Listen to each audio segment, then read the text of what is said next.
자, 에스겔서 3장 22절부터 27절 말씀, 우리가 같이 교독하겠습니다. 여호와께서 권능으로 거기서 내게 임하시고 또 내게 이르시되 일어나 들로 나아가라. 내가 거기서 너와 말하리라 하시기로. 내가 일어나 들로 나아가니. 잠깐만요. 아침들 식사하고 오셨나요? 네, 뭐 금식하신 분 계시더라도 힘을 내셔서 시작. 내가 일어나 들로 나아가니 여호와의 영광이 거기 머물렀는데 내가 전에 그발강가에서 보던 영광과 같은지라. 내가 곧 엎드리니 주의 신이 내게 임하사 나를 일으켜 세우시고 내게 말씀하여 가라사대 너는 가서 내 집에 들어가 문을 닫으라. 인자야, 무리가 줄로 너를 동요매리니 내가 그들 가운데서 나오지 못할 것이라. 내가 내 혀로 내 입천장에 붙게 하여 너로 벙어리가 되어 그들의 책망자가 되지 못하게 하리니 그들은 패역한 족속임이니라.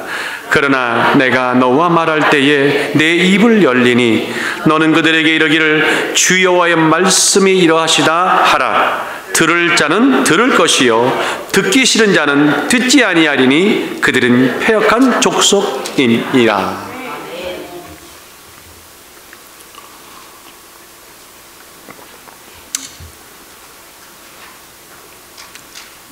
주의 이름으로 축복합니다. 말문을 순간 잃어버렸어요.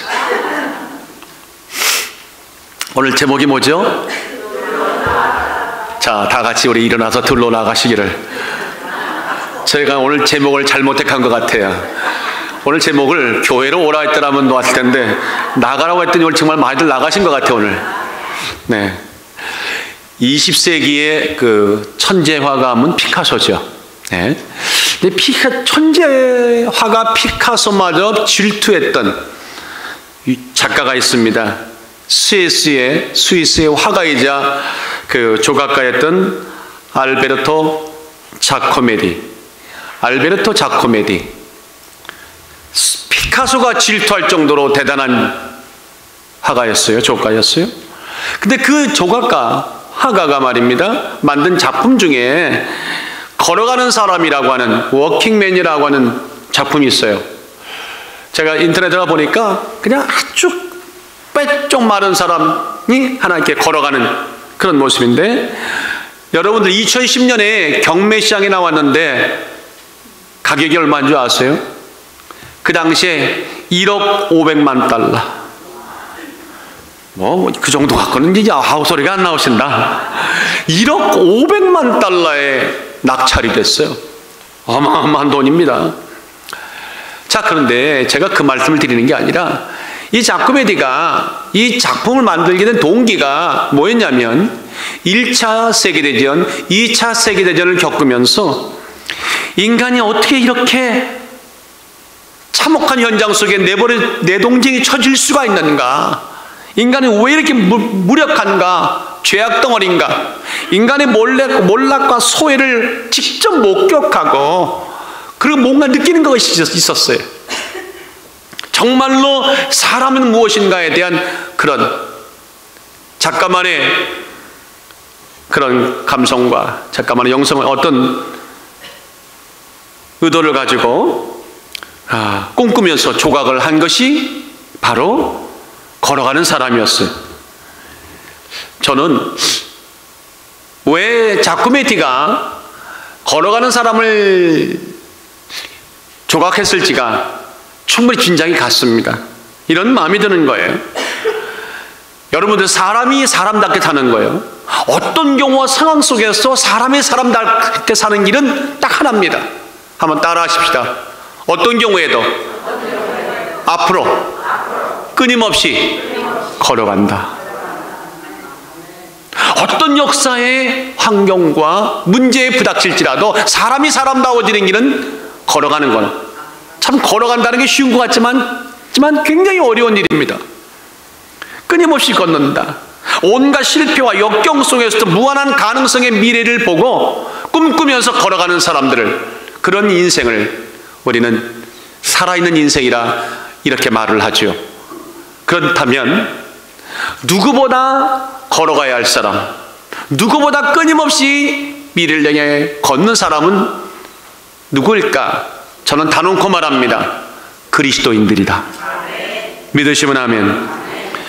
이건 성경의 목소리요, 주님의 요구시요, 하나님의 명령입니다. 빌립보서 3장에 보니 형제들아 나는 아직 잡은 줄로 여기지 아니하고 오직 한 일, 뒤의 것은 잊어버리고 앞에 있는 것을 잡으려고 표대를 향하여 그리스도 예수 안에서 하나님이 위에서 부르신 그 부름의 상을 향하여 쫓아가노라, 걸어가노라, 앞으로 나아가노라. 오늘 상황은 어려울지라도 우리 묵묵히 열심히 잘 걸어 나가시기를 주의 이름으로 축원합니다. 그래서 오늘 본문이 아주 중요합니다. 아주 중요합니다. 나는 오늘 걷는다. 저는 오늘 설교를 준비하면서 이런 마음이 들었어요. 혼자 뇌까리는 거예요. 같이 한번 해보실랍니까? 나는 오늘 걷는다. 시작. 나는 오늘 걷는다. 나는 오늘 기필코 걷는다. 시작. 나는 오늘 기필코 걷는다. 나는 걷는다. 나는 반드시 걷는다를 외치는 그리스도인들이라면 그 힘이 어디서 나오는지, 그 능력이 어디서 오는지, 그 영적인 은혜가 어디서 오는지에 대한 분명한 이해가 있어야 됩니다. 바로 오늘 그 해답이 본문에 있습니다. 오늘 본문에 보시면 에스겔, 선지자 이스겔 선지자가 이 모든 핵심의 스토리의 중심에 있습니다. 자, 에스겔이 누구인가 먼저 알아봐야겠죠? 에스겔은 하나님은 강하게 하신다라는 뜻입니다. 이름 너무 좋습니다.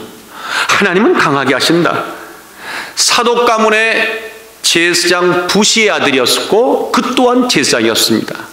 그런데 아시는 바처럼 주전 597년경에 바벨론의 느부갓네살 왕이 유다를 초토화시키고 멸망시킬 때 나라가 망하고 한 10,000명이나 되는 왕과 왕족과 귀족들과 지도자들이 다 잡혀갈 때, 포로로 끌려갈 때 함께 끌려갔던 자가 바로 에스겔입니다.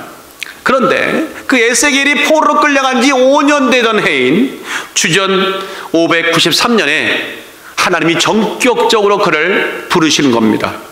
선지자로 부르셨습니다. 이스라엘 백성을 향한 파수꾼으로 부르셨습니다. 그래서 우리 1장 1절에 보니 이렇게 말합니다. 제 30년 4월 5일에 내가 크발 강가에 사로잡힌 자 중에 있더니 하늘이 열리며 하나님의 이상을 내게 보이시니 여호야긴 왕에 사로잡힌 지 5년 그달 5일이라. 잡혀간 지 5년 되는 그 해에 하나님의 이상을 보았다는 겁니다. 그리고 영적인 파수꾼으로 세움을 받았다고 그런 고백합니다. 3장 16절에 보니 7일을 후에 여호와의 말씀이 내게 임하여 가라사대 인자야 내가 너를 이스라엘 족속의 파수꾼으로 세웠으니 너는 내 입의 말을 듣고 내 입의 말을 듣고 나를 대신하여 그들을 깨울지니라. 아멘. 여러분들, 파수꾼이 참 좋은 말들은 이단들이 막 써가지고 제가 이걸 못 쓰겠더라고요. 주여. 파수꾼 다 같이 보초병. 시작. 보초병. 보초병이 뭐 하는 겁니까? 보초 쓰는 거죠. 밤에 남들 다 자는 사이에 성벽에서 불침번을 쓰면서 성 안에 있는 사람들, 진영의 사람들의 생명과 안위와 재산을 보호하는 사람들을 보초병. 하나님이 에스겔을 이스라엘 족속을 위한 보초병을 세웠고 그 하나님은 오늘도 동일하게 여러분과 나와 이 시대에 마지막 희망 있는 교회에다가 파수꾼의 사명 주신 줄을 믿습니다. 온통 불확실한 절망과 암흑의 그림자가 드리웠던 그때, 어떤 소망도 없던 그때 에스겔이 하나님 앞에 부르심을 받았어요. 그리고 입을 열라 내가 하고자 한 말을 너희를 통하여 하리라. 여러분, 그때 그 상황이나 오늘 지금 이 전 세계 지구촌에 보이지 않는 바이러스의 어두운 그림자가 와서 우리의 신앙생활이 위협을 받고 하나님과 나가려 하는 발걸음이 무참하게 깨지는 바로 이때나 뭐가 다릅니까? 너무 닮아있지 않습니까? 매우 흡사합니다. 그래서 오늘 특별히 본문을 통해 하나님은 어떻게 에스겔을 파수꾼으로 삼으셔서 그 일을 감당하셨고 그를 통해 주시는 메시지가 뭐였고 영적인 도전이 뭐였고 그래서 오늘 이 시대의 교회들이 그리스도인들이 어떻게 살아남아야 할지 어떻게 살아야 할지 어떻게 승전해야 될지에 대한 해답을 얻는 이 아침 되기를 주의 이름으로 축원합니다. 한번 따라하십시다. 각오는 비장하게 얼굴은 환하게. 원래 고수들은 얼굴이 환한 법입니다. 옆에 고수인가 아니면 고수가 아닌가 한번 확인하시고 얼굴이 환하시면 아멘. 네, 한번 환하게 피세요. 오늘 본문을 보니까 주시는 말씀이 가장 중요한 것이 이거였습니다. 삶을, 우리의 인생을 영적 비카, 다 같이 영적 비카, 시작, 영적 비카, 영적 골짜기가 되게 하라, 그 말입니다. 이 비카? 가만히 기다려보세요. 하나님의 이 시대의 파수꾼으로 세움받은 교회와 그리스도에 나가야 할 길, 마지막 시대의 사명은 뭔지 압니까? 바로 영적 비카를 만들라는 겁니다. 비카. 여러분에게 묻고 싶습니다. 하나님께서 에스겔을 이스라엘 파수꾼으로 부르신 후에 지시하신 첫 명령이 뭐였습니까? 오늘 22절에 있어요. 한번 나같이 읽어보겠습니다. 시작. 여호와께서 권능으로 거기서 내게 임하시고 또 내게 이르시되 일어나 어디로 나아가라? 들로 나아가라. 왜? 내가 거기서 너와 말하리라. 하나님이 이 에스겔을요 파수꾼을 딱 부르시고 입으로 쓰시기에 부르신 후에 제일 먼저 하신 명령이 들판으로 나가라. 아니 웬 뜬금없이 들판입니까?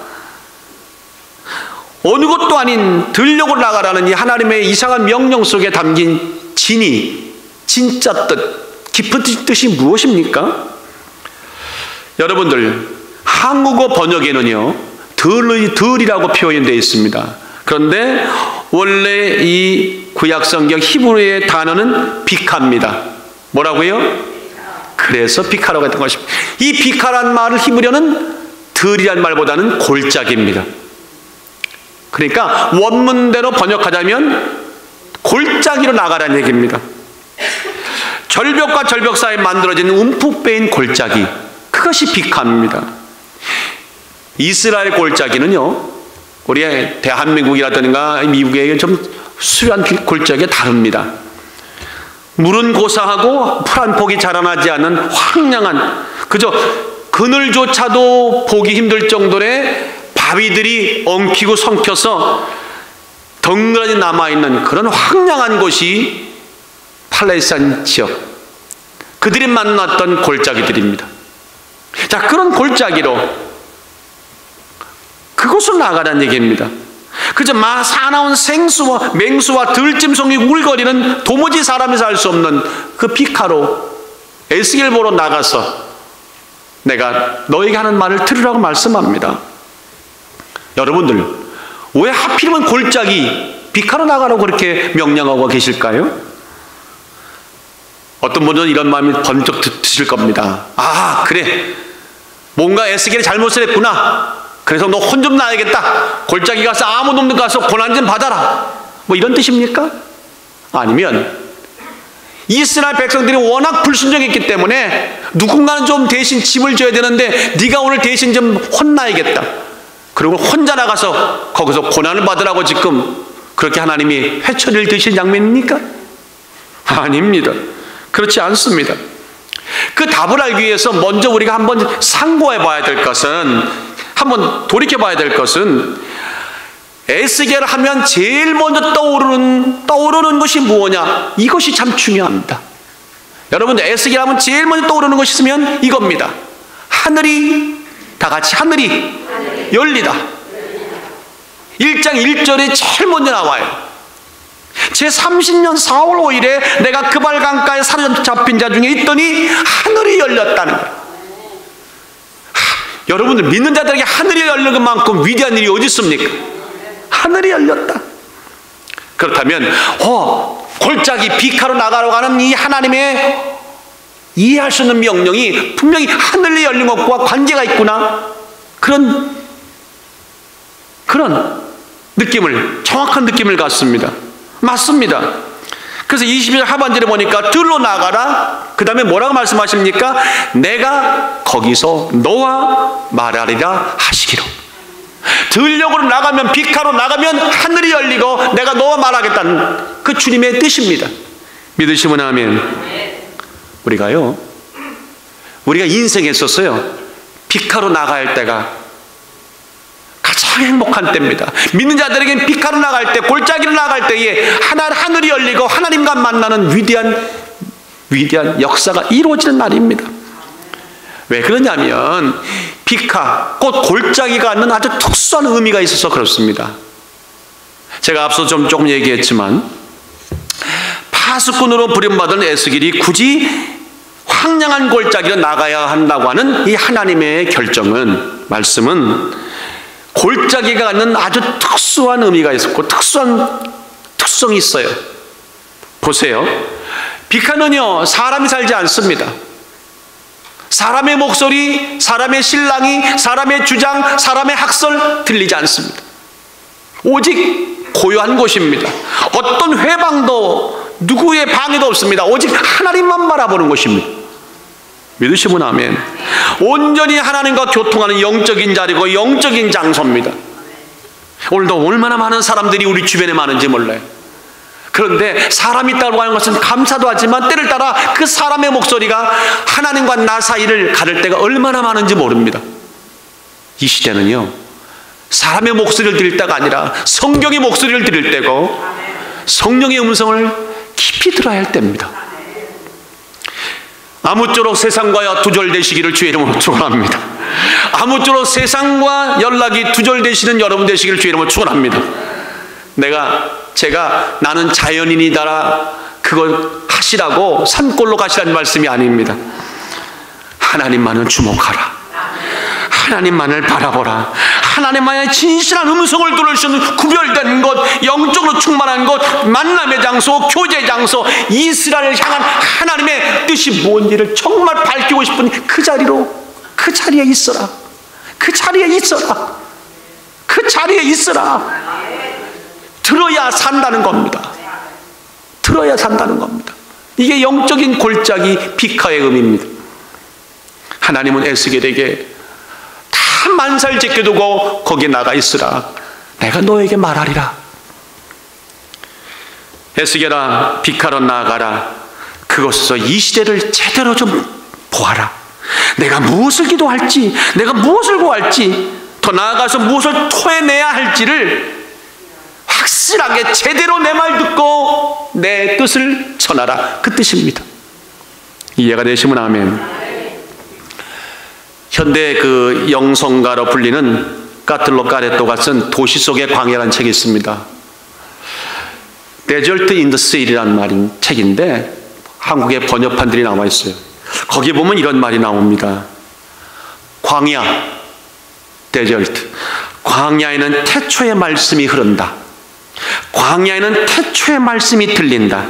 광야에서는 하나님 말씀이 크게 다가온다. 광야에서는 숨어있는 하나님의 말씀을 캘 수 있다. 그 까를로 까레토가 계속 말하기를, 그대가 만일 광야에 나갈 수가 없다면 그대의 생활 가운데 그대의 삶을 광야로 만들어라.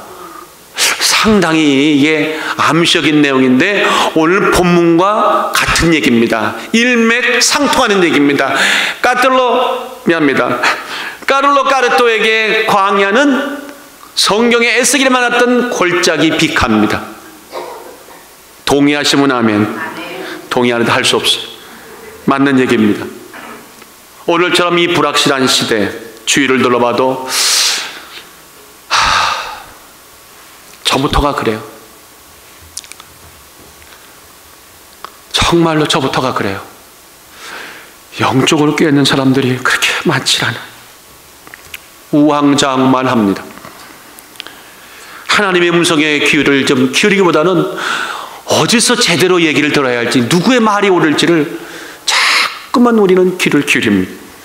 사람의 말과 주장을 쫓는 자들이 얼마나 많은지, 내가 아무리 내 마음을 붙잡고 있을래도요, 내 마음에 있는 중심이요, 자꾸만 사람의 말을 쫓아가려고 막 몸부림칩니다. 그래서 매일 외치죠. 참잠하라, 참잠하라, 참잠하라. 아마 여러분과 내 마음이 크게 다르지 않을 것입니다.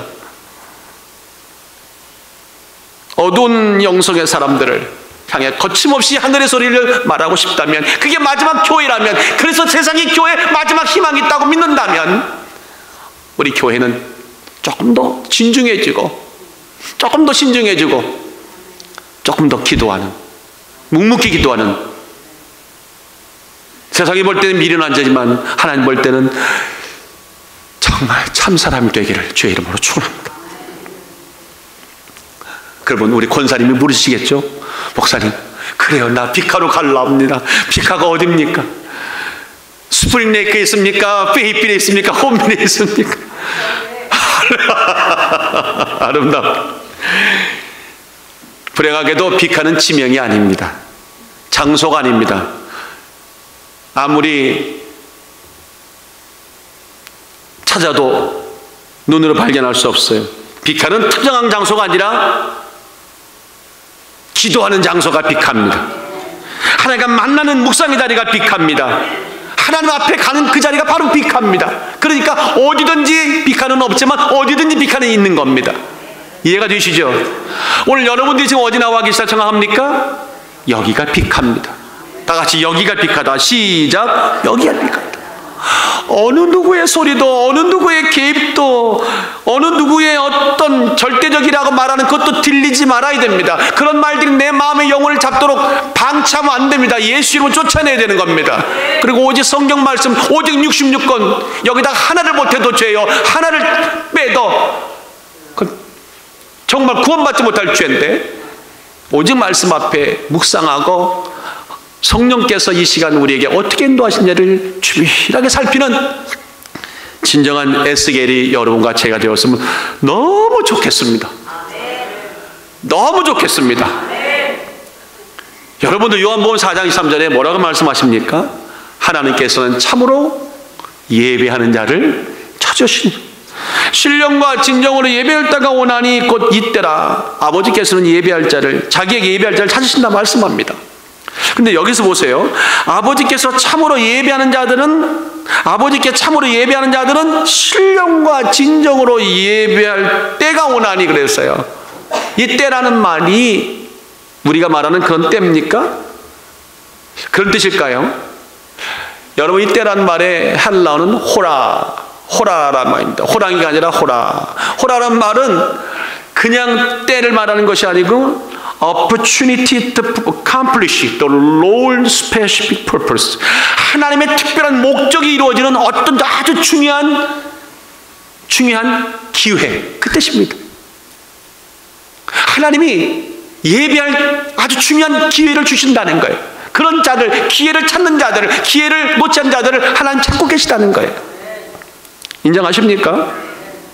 그러니까 강조점이 때에 있는 것이 아니라 만남의 기회에 있는 것입니다. 하나님 목적과 뜻이 이루어진 현장에 있는 겁니다. 예수님이 온통 영광을 받으시는 예배를 강조한 것입니다.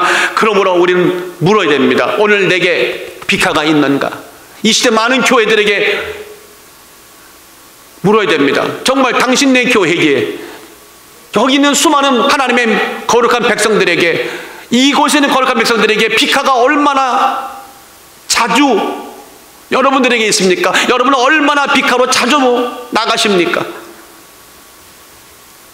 이 시대 교회가 가정과 삶의 현장에 정말 살아날 수 있는 유일한 영적인 길입니다. 영적인 길은 비카로 나가서 비카에 머무르는 겁니다. 언제까지? 하나님의 음성이 떨어질 때까지. 사무엘상의 4장을 보니까 이런 얘기가 나와요. 블레셋과 전쟁이 일어났는데 세상에 하나님의 백성이 무지무지하게 참패를 당한 거예요. 그들은 경악을 했어요. 어떻게 하나님을 믿는 사람들이 이렇게 참패를 당할 수가 있느냐. 4,000명가량이 순식간에 죽어나가니까 우왕좌왕 사람들이 모여가지고 기도하는 아내고 우왕좌왕 모여서 회의를 냈어.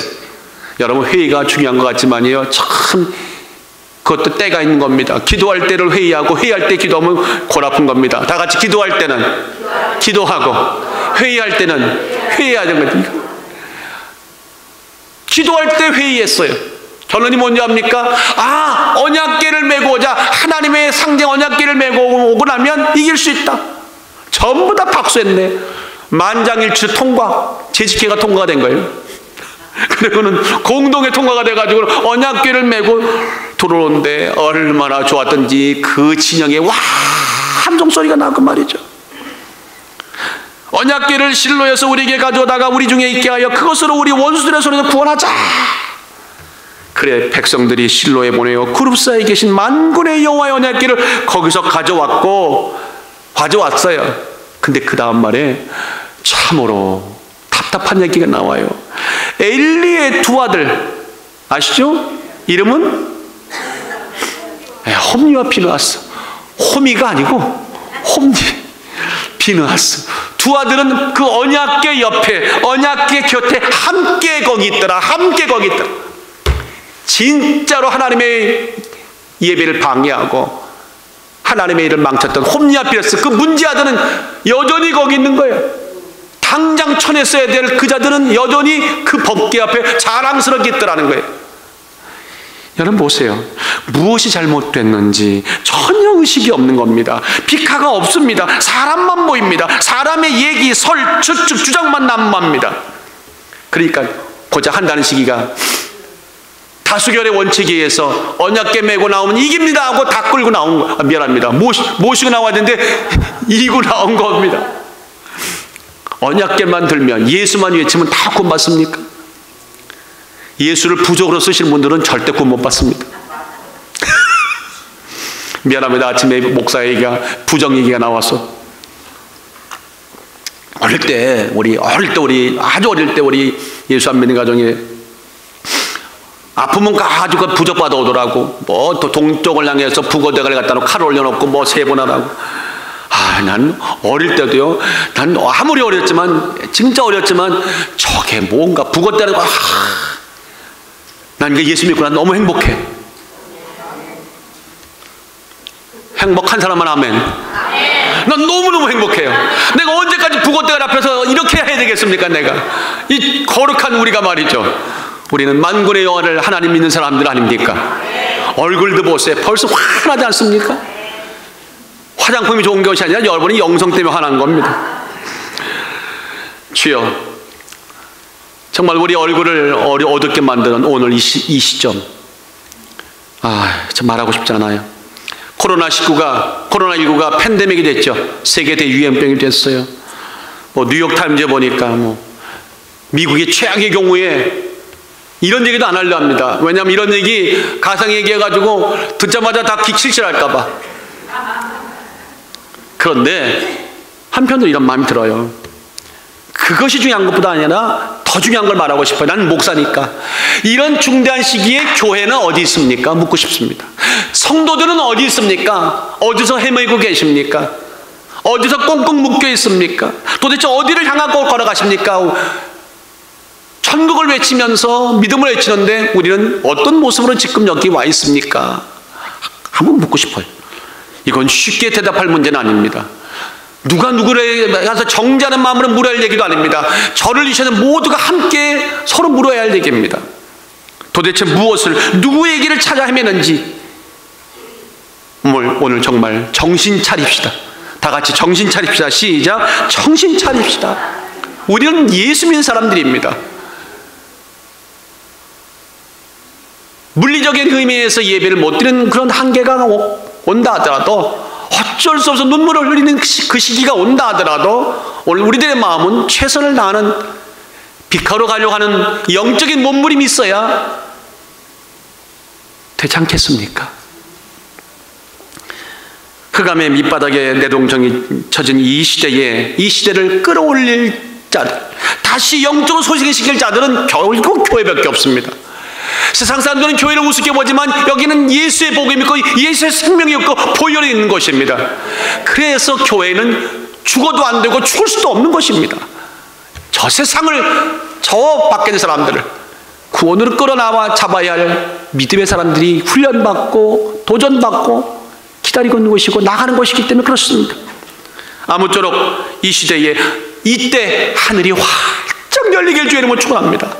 오늘 어떤 형편사정으로 못 왔다 할지라도 올 수밖에 없는 상황이 안 됐다 하더라도 하나님이 그곳에 또 여전히 하늘이 열리기를 원합니다. 여호와 영광이 임하기를 원합니다. 그래서 그토록 기대하던 그토록 고대하던 하나님의 음성이 들려지기를 예수의 이름으로 축원합니다. 23장에 보세요. 내가 일어나 들로 나아가니 여호와 영광이 거기 머물렀는데 내가 전에 그발강가에서 보던 영광과 같은지라. 나 정말. 그 다음에는요, 가슴이 막 벅차게 나와요. 내가 곧 엎드리니 다 같이 주의 신이 내게 임하사. 내가 엎드렸더니요, 여러분이 엎드렸더니 성령이 하나님의 영혼이 나를 벌쩍 일으키시고 세우시고 말씀하셨다는 거예요. 주의 신이 임했다는 겁니다. The Spirit then entered me. 그분이 성령이 entered me, 내 속으로 기쁘게 거침없이 행진해 오셨다는 얘기입니다. 오늘 이 아침에 이 거룩한 영의 들어오심이 이미 들어오셨지만 더 축복된 들어오심이 넘쳐나기를 주의 이름으로 축원합니다. 우리 중심에 여러분들 하나님 외에는 누구도 감히 우리 영혼을 장악하지 못하도록 성령이 내가 보호하시기를 주의 이름으로 축원합니다. 얼마나 날뛰는 것들이 많은데요. 요새는요, 하여튼 저 날씨도 요새는 참 변덕스럽고 날뛰잖아요. 요새는 병민들도 날뛰잖아요. 강아지들도 날뛰어요. 우리 강아지 요새 내 말 안 들어요. 거기서 말 안 들어요. 먹이를 딱 들어야 그때서야 억지로 앉아놓고 빨리 달라는 거죠. 난 참 그래서 내가 주면서도 너도 참 네 인생이나 내 인생이나 참 안타깝다. 아무쪼록 무엇보다 말씀과 예배와 강단을 회파하는 그런 것들이 날뛰지 못하도록 성령을 묶으시기를 주의 이름으로 축원합니다.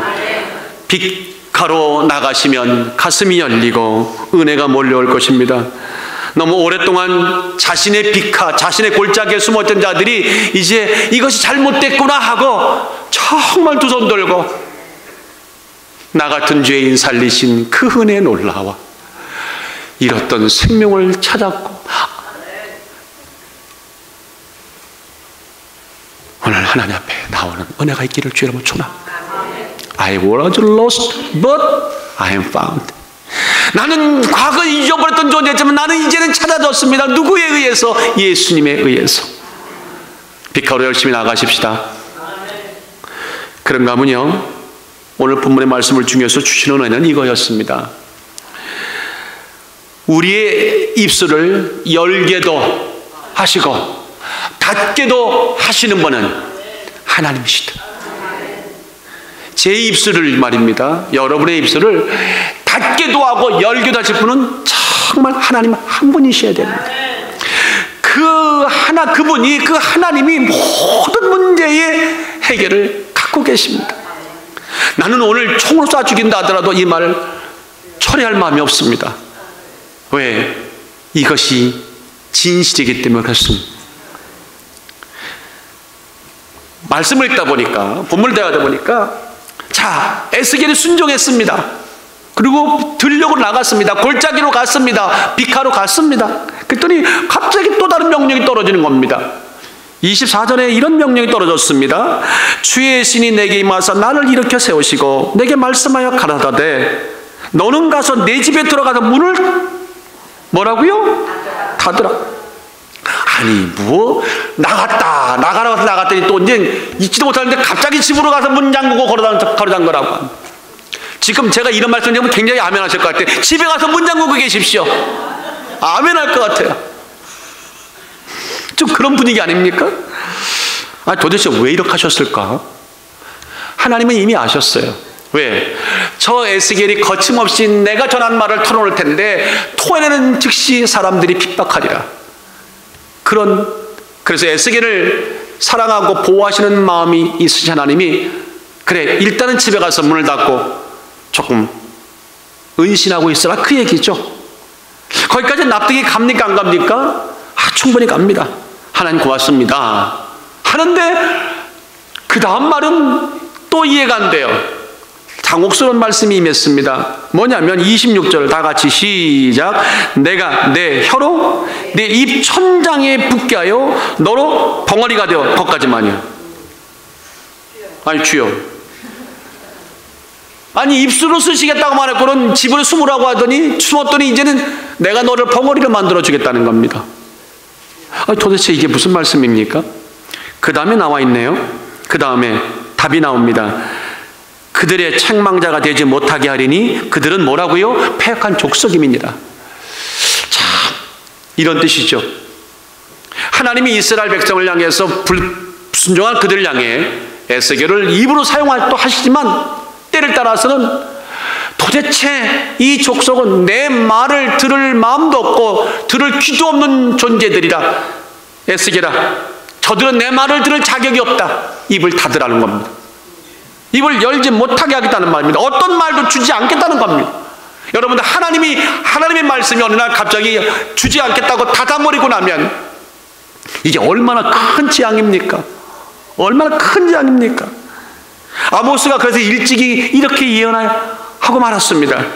아모스 8장 11절에 말씀하기를 주 여호와께서 가라사대 보라 날이 이를지라. 날이 이를지라. 마지막 그때 오늘 이 시대가 아마 거의, 어떤 분은 아마라고 말하고 어떤 분은 거의라고 말하고 저 같은 경우는 지금이라고 말하는데, 이미라고 말하는데, 이미 마지막 날 들어와 있는 이때에 어떤 일이 벌어지냐면 내가 기근을 땅에 보내리니 양식이 없어 주림이 아니요 물이 없어 가람이 아니요 오직 여호와의 말씀을 듣지 못하는 기갈이라.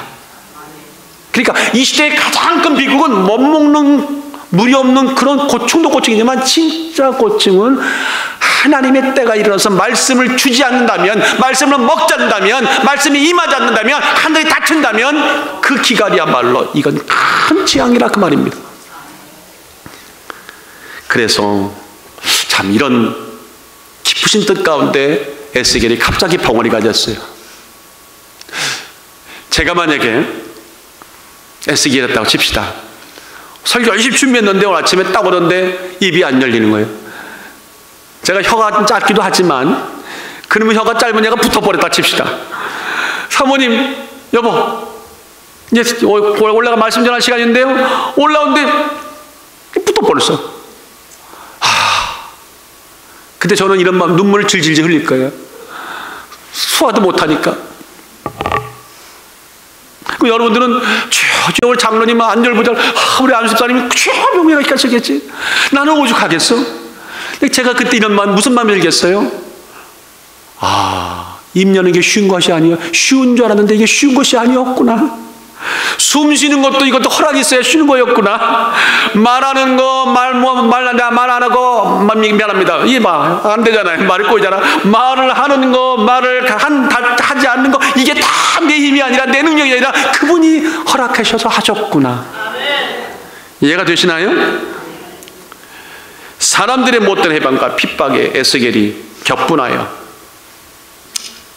혹시라도 말을 할 때 자기도 모르게 아무리 의인이지만 너무 화가 나가지고 인간적인 말을 할까봐 하나님 그런 뜻도 있어요. 지금 너무 격분하지 마라. 너 안 되겠다. 너 실수하겠네. 너 최수모 목사 너 오늘 분명히 실수한다. 잠깐만 하고 그냥 탁 봉해버리시면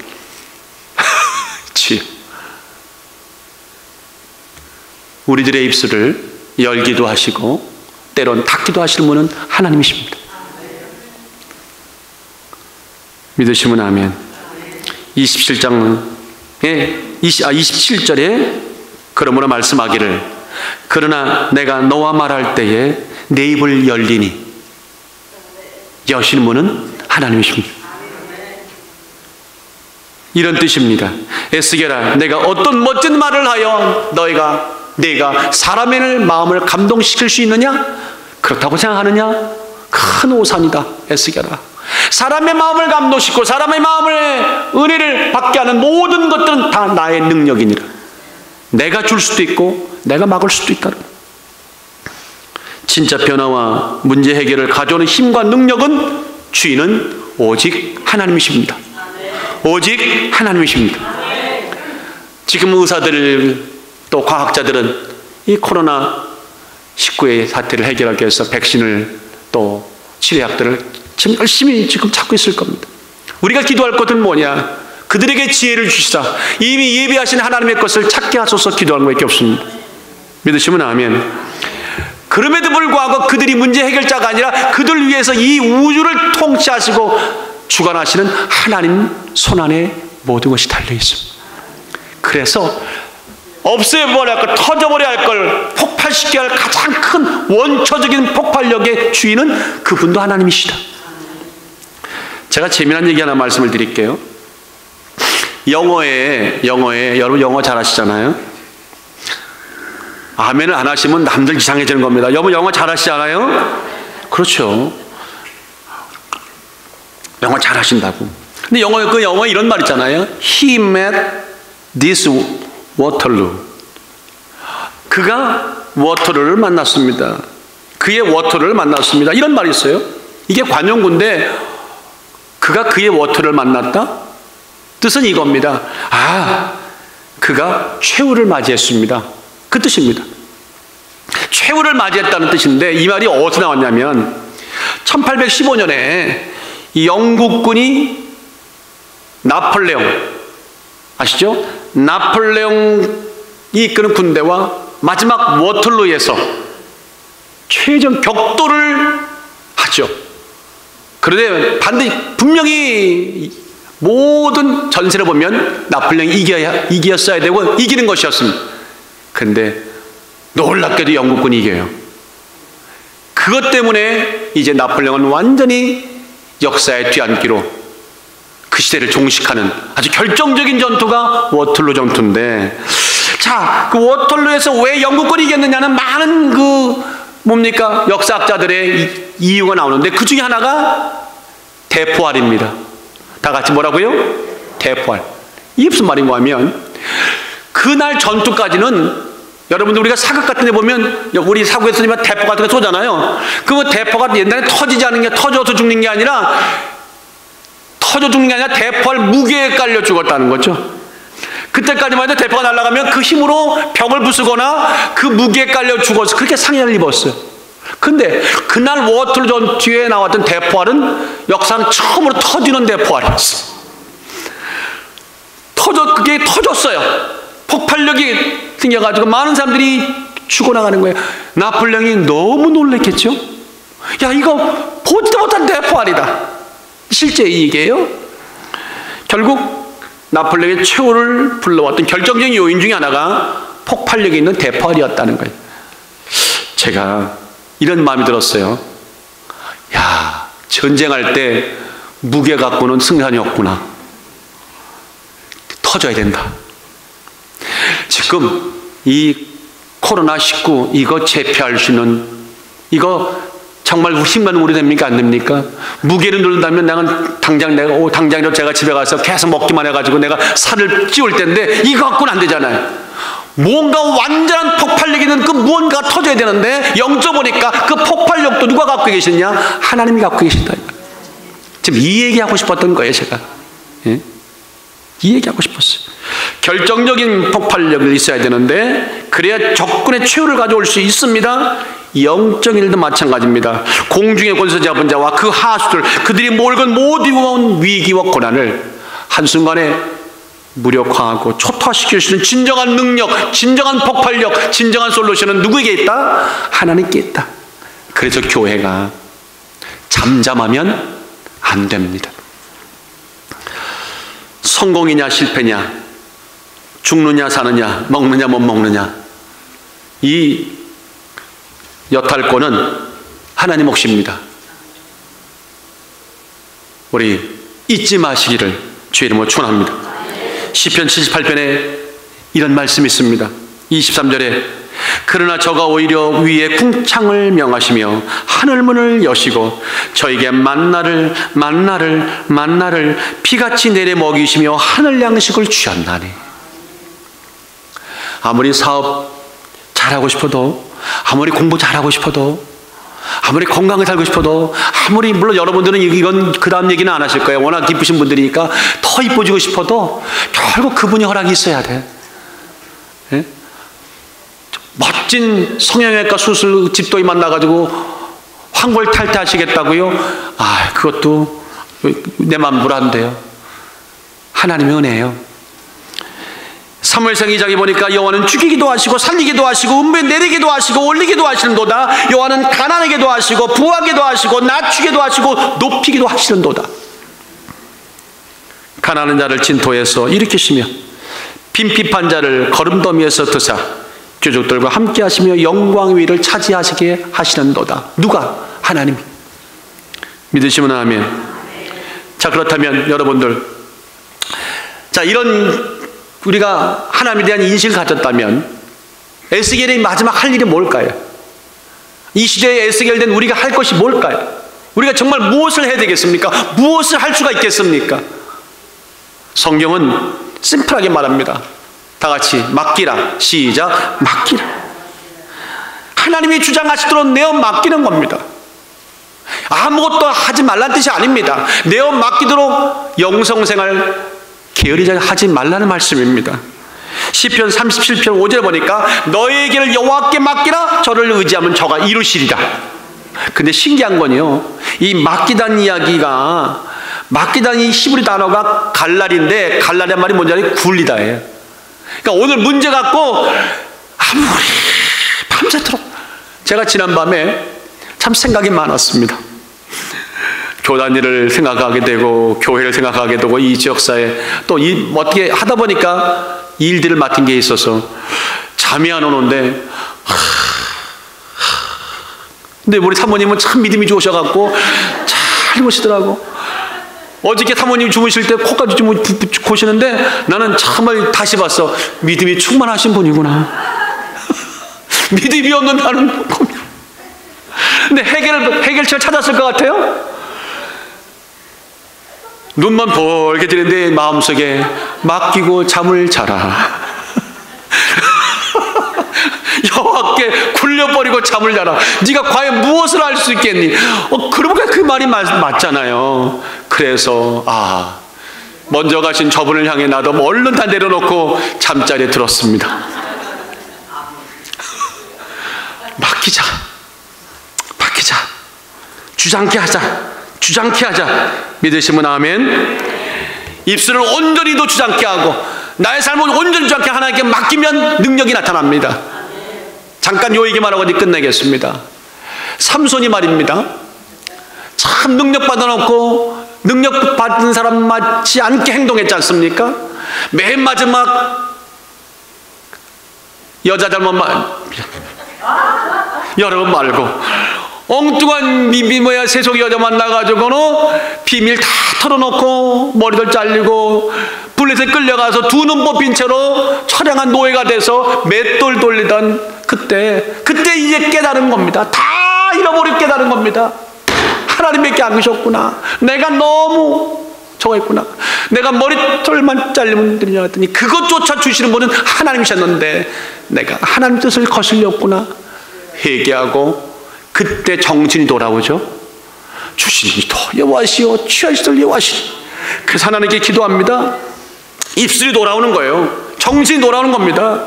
삼손이 여호와께 부르짖어 가로되 주 여호와여 구하옵나니 나를 생각하옵소서. 하나님이여 구하옵나니 이번만 나로 강하게 하사 블레셋 사람 나의 두 눈을 뺀 저 원수를 단번에 갖게 하옵소서.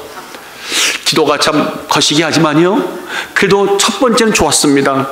여호와여 구하옵나니. 멋있지 않습니까? 정신 돌아오지 않습니까? 이제 내가 갖고 있는 능력이 내게 아니다. 주신 분이 계셨구나. 그런데 여러분 아십니까? 삼손이 성경에 보니까 딱 두 번 기도한 게 나와요.